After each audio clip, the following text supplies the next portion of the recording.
Assalamualaikum warahmatullahi wabarakatuh. Halo teman-teman, selamat pagi, siang, sore, malam, kapanpun teman-teman menyaksikan video ini. Perkenalkan, nama saya Vita Warestika dari Fakultas Psikologi Undip Angkatan 2021. Di kesempatan kali ini, saya akan mempresentasikan ragam profesi psikologi yang salah satunya adalah konsultan SDM. Pertama-tama, izinkan saya untuk share screen terlebih dahulu ya.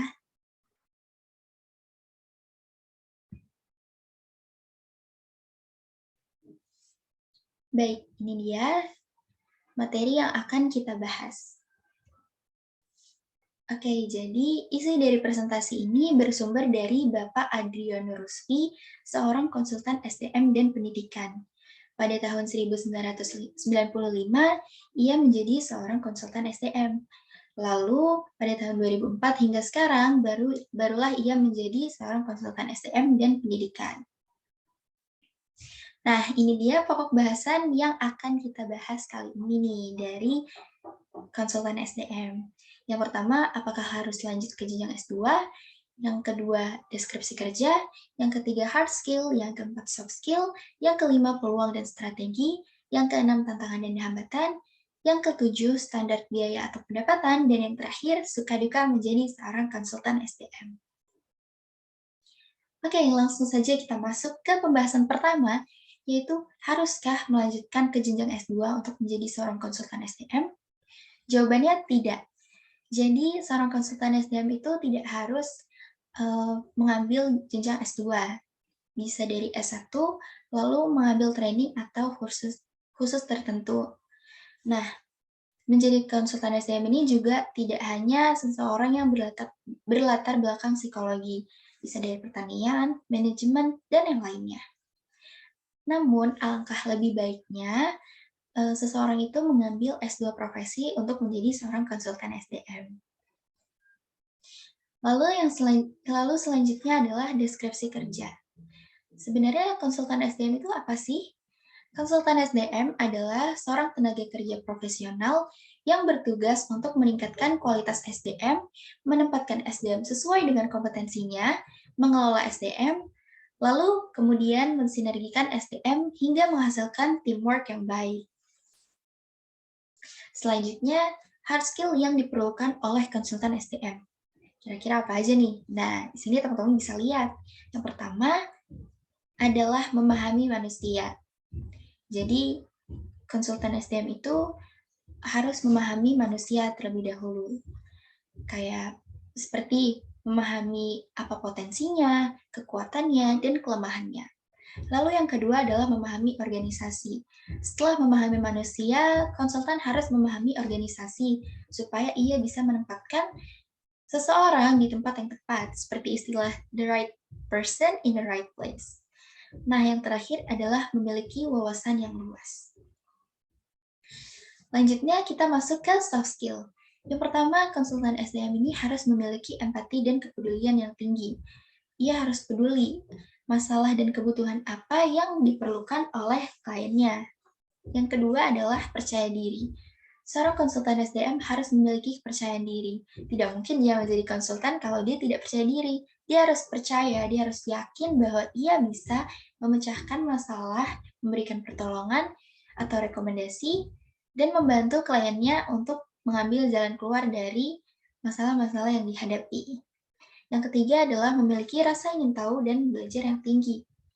Seorang konsultan ini harus rajin-rajin untuk mencari tahu permasalahan apa yang banyak dihadapi sekarang. Karena dunia SDM ini berkembang pesat dan kalau kita tidak ingin tahu, kita akan cepat tertinggal. Yang keempat adalah daya analisis yang baik.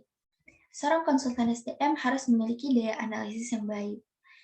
Orang-orang itu kan datang ke konsultan SDM untuk meminta bantuan untuk mencari solusi atas permasalahan yang ada.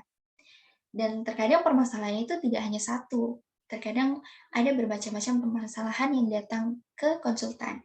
Jadi ia harus pintar-pintar untuk menganalisis supaya bisa memberikan solusi atau jalan keluar yang baik. Lalu yang kelima adalah solutif. Seorang konsultan SDM harus bisa memberikan beragam solusi atau jalan keluar. Jalan keluar di sini tidak hanya jalan keluar yang itu saja, jadi konsultan SDM juga harus inovatif dan memberikan sesuatu yang baru. Seperti itu.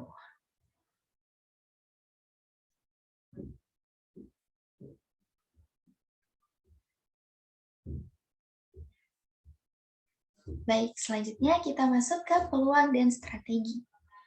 Peluang di sini, konsultan SDM memiliki peluang yang tidak kecil. Selagi dunia ini berputar dan masih ada manusia, maka konsultan SDM masih diperlukan.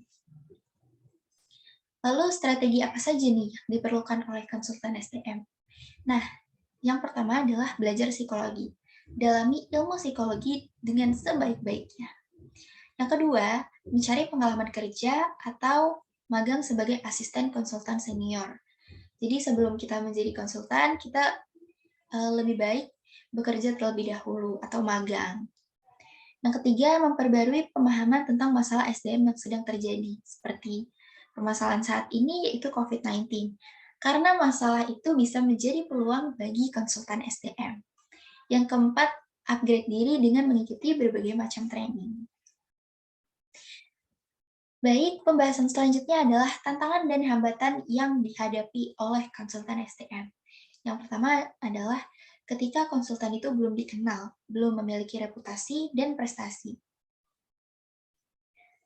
Yang kedua, konsultan SDM tidak boleh mempromosikan dirinya sendiri secara langsung.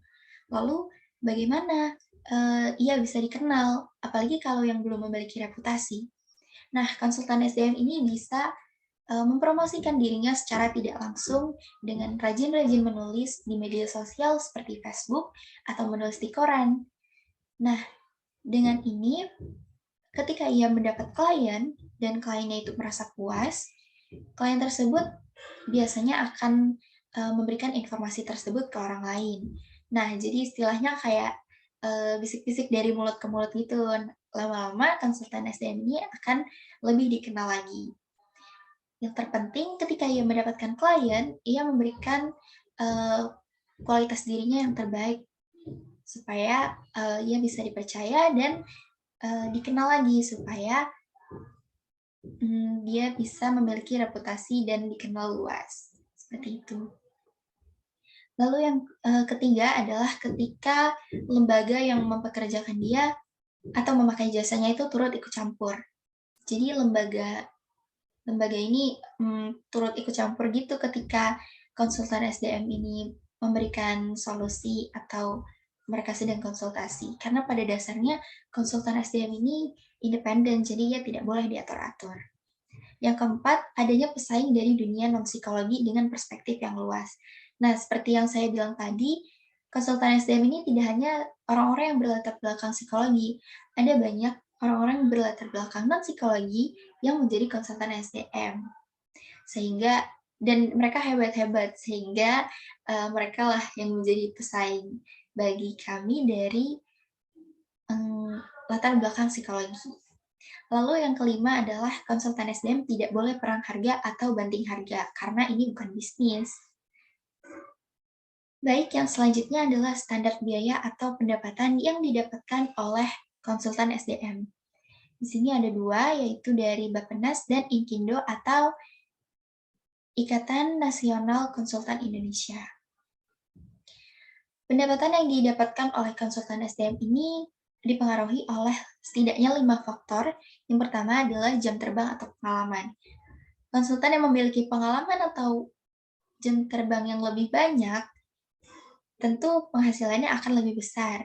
Yang kedua, masalah yang ditangani. Semakin berat atau semakin besar masalah yang ditangani, maka pendapatannya akan semakin banyak. Yang ketiga adalah tingkat kelangkaan masalah yang ditangani. Ini kurang lebih sama seperti nomor 2, tetapi nomor 3 di sini adalah fokusnya ke masalah yang langka. Contohnya seperti mencari kepribadian atau jati diri sebuah perusahaan, yayasan, atau lembaga lainnya. Nah, hal tersebut itu sangat sulit, jadi tidak banyak konsultan yang dapat membantu atau memberikan solusi sehingga disebut sebagai permasalahan yang langka. Yang keempat adalah harga pasar. Yang kelima adalah tawar-menawar antara klien dan konsultan. Selanjutnya kita ke pembahasan terakhir, yaitu suka duka menjadi seorang konsultan SDM. Sukanya, seorang konsultan SDM ini independen. Yang kedua, sense of freedom. Jadi dia bebas seperti menjadi bos bagi dirinya sendiri, menggaji diri sendiri. Yang ketiga adalah dapat bekerja sambil jalan-jalan keliling Indonesia atau bahkan ke luar negeri. Karena konsultan SDM ini bekerja sesuai dengan di mana tempat kliennya itu berada. Kalau misalkan dia di luar kota, konsultan SDM itu biasanya akan keluar kota atau bahkan keluar negeri jika kliennya berada di luar negeri.